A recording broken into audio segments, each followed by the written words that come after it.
ఒక్కసారి కొమ్మూరి గోల్డ్ కి కాల్ చేయండి. తాకట్లో ఉన్న మీ బంగారాన్ని విడిపించి మార్కెట్ ప్రైస్ కి వాళ్ళు కొనుక్కుని మిగతా డబ్బులు మీకు ఇచ్చేస్తారు. సిజేపీ ప్రొటెస్ట్ డిమాండ్ అయితే నెరవేరింది. నీట్ ఎగ్జామ్ కి సంబంధించిన అక్రమాలకు తానే బాధ్యత వహిస్తున్నానని చెప్పేసి central educational minister Dharmendra Pradhan ఎట్టకేలకు రాజీనామా చేశారు. అయితే ఆయన రాజీనామా లేఖలో కొన్ని అంశాలను అయితే డిస్కస్ చేయడం జరిగింది. నేను పనిచేసినన్ని రోజులు నేను ఒక విద్యార్థిగా పనిచేశాను, ఉపాధ్యాయుడిగా పనిచేశాను, ఇప్పుడు విద్యాశాఖ మంత్రిగా కూడా పనిచేశాను. నేను నా బాధ్యతల పట్ల ఎప్పుడూ కూడా న్యాయంగానే ఉన్నాను. ప్రతి విద్యార్థి కలలు కూడా నెరవేరాలి అనే నమ్మకంతోనే నేను పనిచేశాను. అలాగే ఈ 10 రోజులు కూడా జరిగింది నన్ను చాలా బాధించింది. అందుకే ఏ విద్యార్థి కూడా బాధపడకూడదు. ప్రతి విద్యార్థి కల నెరవేరాలి. అందుకే నేను నీట్ ఎగ్జామ్ కి సంబంధించి ఈ అక్రమాలకి సంబంధించి నేనే బాధ్యత వహిస్తూ నేను విద్యార్థుల కోసమే రాజీనామా చేస్తున్నాను.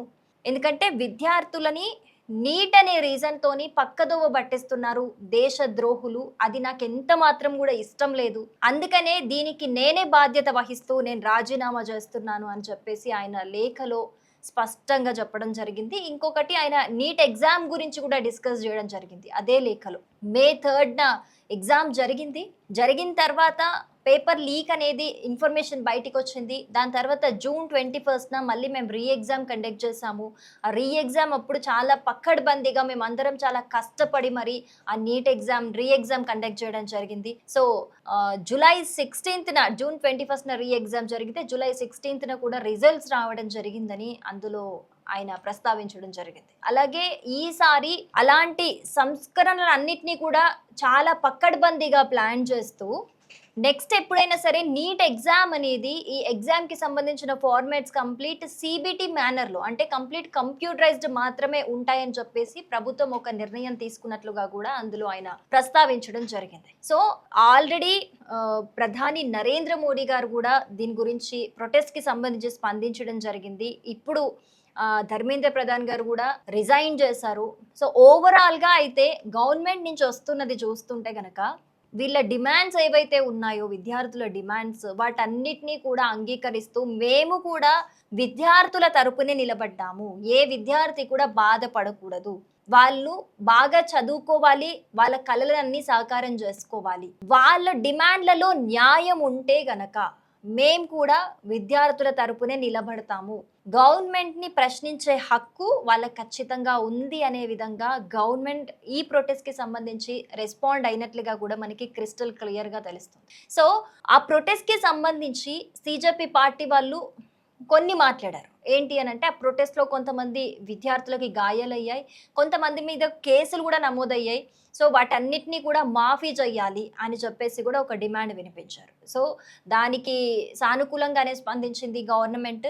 ఎవరైతే జెన్యూన్ గా ప్రొటెస్ట్ చేశారో, ఎవరైతే దేశద్రోహులు కాదు వాళ్ళ మీద ఖచ్చితంగా ఆ విద్యార్థుల మీద మేము ఖచ్చితంగా కేసులు అనేవి మాఫ్ చేస్తాం అనే విధంగానే గవర్నమెంట్ కూడా స్పందించినట్లుగా మనకు తెలుస్తోంది. సో ఫస్ట్ సిజేపీ పార్టీ ఇచ్చిన డిమాండ్స్కి గవర్నమెంట్ కూడా కన్విన్స్ చేయడానికి ట్రై చేస్తుంది. మేము రాజీనామా దాకా కాదు కానీ మేము ఖచ్చితంగా ఈ సంస్కరణలు ఏవైతే ఉన్నాయో వాటిని మరింత పక్కడ్బందీగా ప్లాన్ చేసే విధంగా మేము ఒక బిల్లు తీసుకొస్తాము అనే విధంగా కూడా చెప్పినా కూడా విద్యార్థులు వినని పరిస్థితి ఏర్పడింది. సో వినని పరిస్థితి ఏర్పడినప్పుడు ఖచ్చితంగా ఉద్రిక్తతలు ఇంకా తీవ్ర స్థాయికి చేరాయని చెప్పాలి. ఎంత వాళ్ళు పిలిచి మాట్లాడదాము అన్నా కూడా, చర్చలకు పిలుద్దాం అన్నా కూడా చర్చల కంటే ముందు మాకు ఫస్ట్ రాజీనామానే కావాలి అనే డిమాండ్ అయితే పెద్ద ఎత్తున వినిపించింది విద్యార్థుల నుంచి. సో ఈ నేపథ్యంలోనే ధర్మేంద్ర ప్రధాన్ గారు విద్యార్థులు ఇంకా ఏ మాత్రము వాళ్ళు ఇబ్బంది పడటం నాకు ఇష్టం లేదు, నన్ను ఇప్పటికే ఈ 10 రోజులు వాళ్ళు పడిన కష్టం నన్ను బాధించింది అనే విధంగా ఆయనే పూర్తి బాధ్యత తీసుకొని ఎటకేలకు రాజీనామా చేయడం అయితే జరిగింది. అయితే వీళ్ళు ప్రొటెస్ట్ కి సంబంధించి చర్చలకు పిలిచినా కూడా చర్చలకు పిలిచే ముందే ఈ రోజు 2:30 ప్రాంతంలోనే రాజీనామా లెటర్ అనేది రావటం జరిగింది. సో మండే నుంచి కూడా పార్లమెంట్ సమావేశాలు ఉంటాయి. ఆ సమావేశాల్లో కూడా ఈ నీట్ ఎగ్జామ్కి సంబంధించి కొన్ని సంస్కరణలు మార్పులు చేస్తూ ఈసారి నుంచి గనక ఇలాంటి నీట్ ఎగ్జామ్కి సంబంధించి ఎవరైనా అక్రమాలు చేస్తే గనక, ఏదైనా పేపర్ లీక్ జరిగితే గనక దోషులు ఎవరైతే ఉంటారో వాళ్ళకి ఖచ్చితంగా 10 సంవత్సరాల కఠిన కారాగార శిక్ష, అలాగే 10 కోట్ల జరిమానా కూడా విధిస్తాము అనే విధంగా కొన్ని స్ట్రిక్ట్ రూల్స్, కొన్ని స్ట్రిక్ట్ సంస్కరణలు చేస్తూ కూడా ఒక బిల్ పాస్ చేయబోతున్నారు మండే రోజు అనేది కూడా మనకి ఆల్రెడీ నరేంద్ర మోడీ గారు చేసిన వీడియో రిలీజ్ చేసిన దాంట్లో కూడా మనకి క్రిస్టల్ క్లియర్ గా తెలుస్తుంది.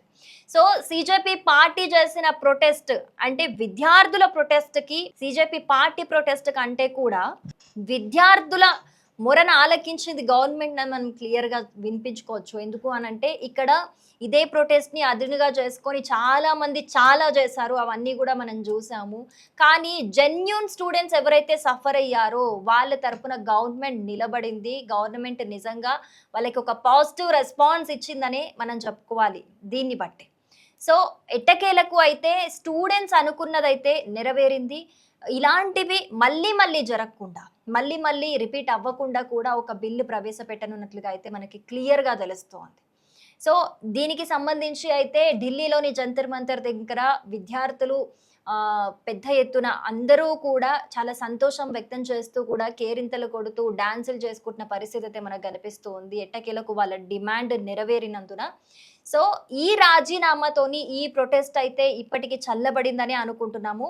సో ఇంకా ఫర్దర్గా ఇంకా ఏదైనా నీట్కి సంబంధించి ఇలాంటివి రిపీట్ అయితే కనుక మళ్ళీ విద్యార్థుల నుంచి ఇంకా పెద్ద ఎత్తున ధర్నాలు జరిగే, ఇలాంటి ప్రొటెస్టులు జరిగే అవకాశం కూడా ఉంది అని మనకి క్లియర్గా తెలుస్తుంది. ఎందుకనంటే గవర్నమెంట్ని ప్రశ్నిస్తే గనక, అందులో ధర్మం న్యాయం ఉంటే గనక ఖచ్చితంగా గవర్నమెంట్ కూడా ఎక్కడ న్యాయం ఉందో అటు సైడే నిలబడుతుంది అనేది దీంతో క్లియర్ అయిపోయింది అనమాట. సో ఈ ప్రొటెస్ట్ అయితే ఇప్పటికైతే చల్లబడిందనే చెప్పాలి. సో దీని మీద మీ ఒపీనియన్ ఏంటి? ఇప్పటికైనా విద్యార్థులకు న్యాయం జరిగిందా లేదా ఏంటి అనేది తప్పకుండా కమెంట్ చేయండి.